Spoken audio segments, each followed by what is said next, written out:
When we were school children, we played a lot of childish games, didn't we? Maybe you can remember like running back into the school or into the house when it was time to come in and shouting, "Last one in's a rotten egg," right? As though it wasn't just enough to get inside the house or back into the school building, but now it was a competition, winners and losers. Or maybe you were worried about stepping on a crack and breaking your mother's back because you'd heard somebody say that. When we get older into, say, junior high school and adolescence, we end up worrying about, you don't want to be seen with those people, those are the uncool kids. You do want to be seen wearing these shoes or these brands that will make you acceptable. My guess is in adulthood, you've stopped worrying about stepping on a crack or wearing the right brand. What happened to us? That's where our conversation is going on this, the final conversation in our series, Freed for Love.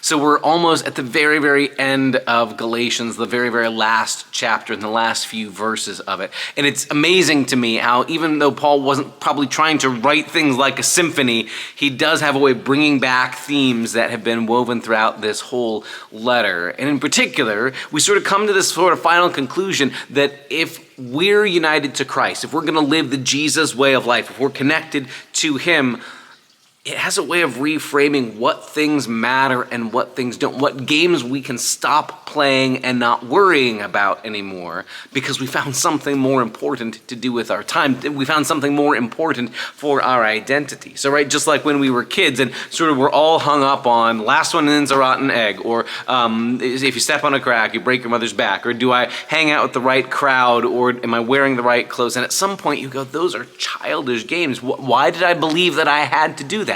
Why did I believe that I had to play by those rules? And I hope at some point in adulthood you realize, I simply don't have to.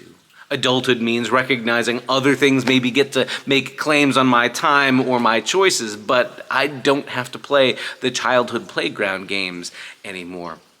Paul talks very similarly about what it's like to be in Christ. All of a sudden you realize the question of circumcision or uncircumcision doesn't matter anymore. We aren't bound by playing by those rules anymore. When you realize that those aren't what make us acceptable to God, all of a sudden I can leave the old game playing behind, especially the way it wants me to sort the world into acceptable and unacceptable, winners and losers, right? At some point you realize, it doesn't actually matter if you're the first one in back from recess or the last one. We're all going back into the school building.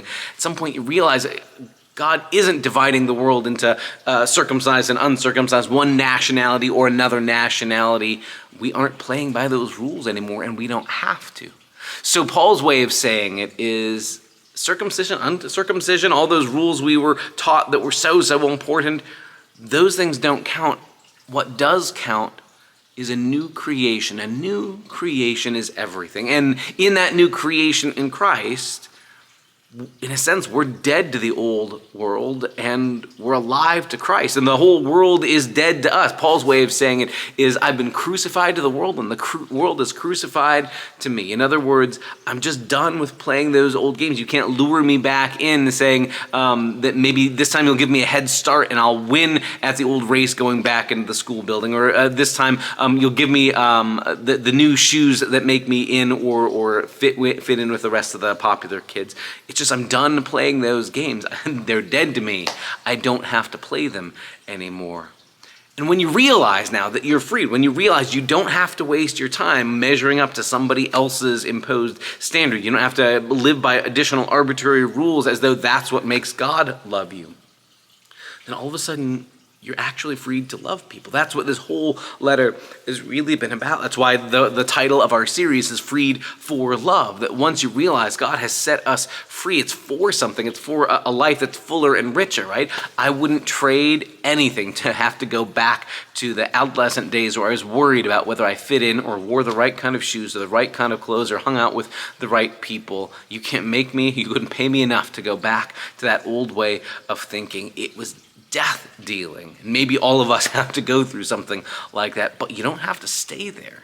That's it. The whole Christian life is lived in this new freedom of you don't have to stay in those old worries about whether you measure up to somebody else's expectations, and you don't have to live based on you only belong if you're like me enough, if you're like our insider group enough. For Paul, all along, this has been about including Gentiles, those outsiders from other nations and other ethnic groups and other cultures, that they were welcome into the Christian faith as they were. They didn't have to stop being Gentile. They didn't have to give up their old identity. They could be brought into this new community as they were. And they didn't have to be ashamed. They didn't have to be afraid. They didn't have to apologize for it. They could know that God's love claimed them as they were. And now they were freed for love, for loving Jesus and for loving the people Jesus calls us to love, which turns out to be everybody. I hope that in the course of this series on Galatians, we've gotten to see a taste, at least, of that freedom and discover this isn't a modern invention. This is radical stuff that's right there in the New Testament. And that from the very beginning, from the earliest generations of the Christian community, we've been given this good news that God's brought us into relationship not because we measured up or because we refused to step on a crack and break our mother's back, or we had the right trendiest clothing, or we came from the right background or spoke the right language. It has everything to do with trusting a promise. It has everything to do with God who says, I claim you, I choose you, I love you. All I can do is ask you to trust that. That's been it all along. And when you realize that, you're finally freed. So the question maybe we end with is a question an old Lutheran theologian named Gerhard Forde used to ask. His question was, what are you going to do now that you don't have to do anything? In other words, when you realize God isn't sitting up in heaven like with a checklist going, you have to do these 5 things first before I will love you. Once you don't have to do those things, what will you do? How will we love? What will we do with our time, our energy, our resource when we're done just playing the old games? Maybe finally, as mature adults, we step into what life was really meant to be about all along. So I hope this series we've been in for these last 12 sessions has been valuable for you. New series begin after Thanksgiving, and we hope that you'll be able to join us for those too, whether in person on Thursdays at 1 o'clock here at Community of Christ, or catching up with these video sessions for our next series coming in December. See you then.